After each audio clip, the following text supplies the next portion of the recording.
monde et à la Coupe d'Afrique et on fera une chose, Inch'Allah, pour le peuple algérien et pour Inch'Allah, Ya Rabbi, Inch'Allah Rabbi يستجب للشهداء الأبرار اللي ماتوا على البلاد هذه. souhaite beaucoup de réussite pour l'Algérie. Inch'Allah Rabbi يفرحهم, Inch'Allah نفرحوا كامل. Est-ce que vous avez un message à leur adresser à l'équipe nationale? Bon, moi j'adresse que, Inch'Allah, ça va bien se passer le match. J'espère qu'il va bien se passer. Même les incidents d'hier n'ont aucun incident sur le moral des Algériens qui ne jurent que par la victoire. نتمنى للفريق الوطني ان شاء الله يربح بنتيجه ايجابيه وثلاثه وما حقرونا على كل حال من نربحوهم حنايا. J'espère que la partie sera dans de bonnes conditions. Inch'Allah, tous les combats qui se font dans les coulisses, j'espère qu'ils ne vont pas se réaliser sur le terrain. Il n'y a aucun problème. On est les plus forts quand même. On va les gagner. On va les gagner. Voilà, on va les gagner, Inch'Allah. Malgré les incidents d'hier, nous, on va les gagner comme c'était le cas à Blida. Les 1, 2, 3, vive à l'Algérie, fusent de partout. Grands et petits sont derrière les verts pour qui ils adressent ce message. Inch'Allah, il y a tout un peuple derrière vous. Inch'Allah, au moins, pour une fois, ils donnent une victoire pour l'Algérie. وانا قاع معاهم انا قاع مع ليكيب ناسيونال ومعك يا الخضراء. C'est le point fort, donc il faut axer tout ce travail-là durant toute la rencontre. Et comme vous l'avez si bien dit, c'est qu'il faut rester concentré dès la première seconde et bien sûr l'abnégation pour sortir avec un résultat positif, Inch'Allah.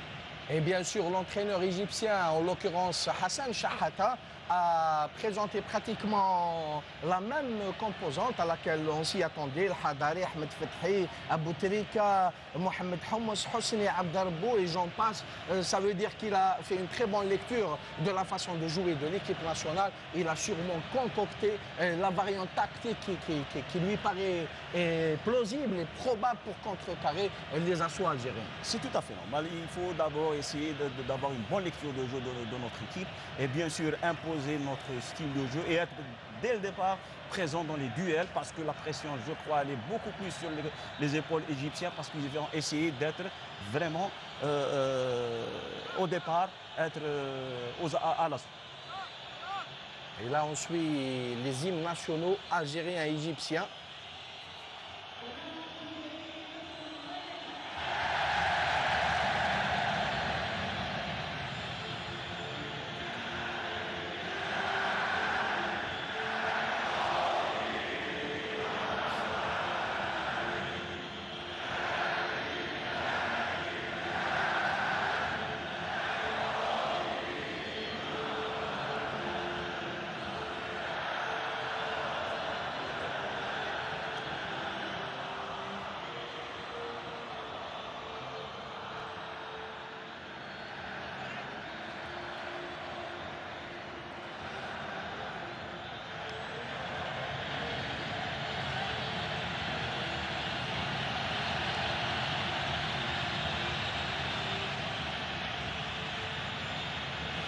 C'était l'hymne national égyptien et maintenant place à l'hymne national algérien.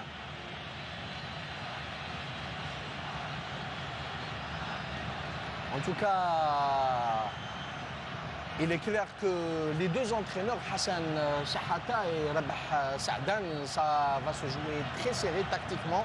Ils ne vont pas se faire de cadeaux et bien sûr que le meilleur gagne, même si les Verts partent avec un grand avantage pour réaliser le rêve et celui de 35 millions d'Algériens, à savoir arracher le billet qualificatif pour l'Afrique du Sud. C'est tout à fait. Alors, la première mi-temps s'est passée en Algérie avec 3-1, donc 2 buts d'écart. Les Égyptiens sont en retard de 2 buts. Ils vont essayer bien sûr de tout faire dès le premier quart d'heure.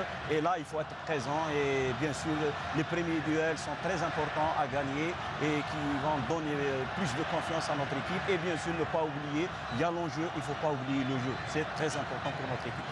Et je rappelle que nos capés sont restés loin de la guerre médiatique que se sont livrés la presse égyptienne et algérienne. Saïf et ses camarades ont tout de même été sidérés et révoltés en voyant de jeunes Égyptiens brûler le drapeau algérien Toujours est-il, les coéquipiers de Mansouri, du vaillant Mansouri, j'allais dire, ont promis de donner leur réponse sur le terrain. En un mot, arracher le billet qualificatif en Afrique du Sud. Et le drapeau algérien flottera, on le souhaite, bien haut dans le pays du grand Nelson Mandela. Oui, c'est tout à fait normal, ça c'est le rêve de tout Algérien et même bien sûr celui des joueurs qui jouent une grande part de leur carrière dans ce match. Ça va leur ouvrir bien sûr le mondial, c'est pas chaque année, c'est pas chaque fois qu'on joue un mondial. Donc nos joueurs, ils sont conscients de la tâche, donc on ne va pas leur en rajouter plus de pression, que le meilleur gagne et espérons que nous serons nous les meilleurs. Et on rappellera aussi que l'arbitre qui a été désigné pour officier les débats de cette rencontre, il s'agit bien évidemment du Sud-Africain Jérôme Damon, le 4 avril 1972 à Cape Town, international depuis l'an 2000. Jérôme Damon était en stand-by lors du dernier mondial, mais il a officié plusieurs matchs de la CAN 2004, donc c'est un arbitre qui connaît bien son sujet. Oui, c'est normal, l'arbitre, il n'y a rien à dire, c'est un arbitre bien professionnel, il connaît très bien son boulot. Maintenant, c'est un match, c'est vrai, tout le monde dit que c'est un match un peu électrique. Et c'est un gars très expérimenté, il est international depuis plusieurs années. Il a eu affaire à des matchs aussi importants que celui d'aujourd'hui, pardon. Donc, côté arbitrage, il n'y aura aucun souci. Donc, c'est place au jeu et place à la combativité. Je rappellerai aussi que l'arbitre sud-africain a déjà eu le privilège d'arbitrer JSK Ashanti Kotoko, ici même en Algérie. Un match qu'il a dirigé de main de maître.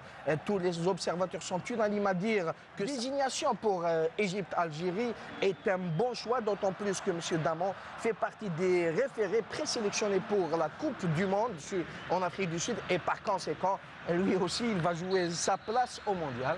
Oui, indépendamment de tout ce qui a été dit, c'est un arbitre qui quand même, il a une carrière derrière lui et même pour un avenir très proche dans quelques mois. Lui aussi, il veut participer à la grande fête et surtout c'est une fête qui va se passer chez lui en Afrique du Sud.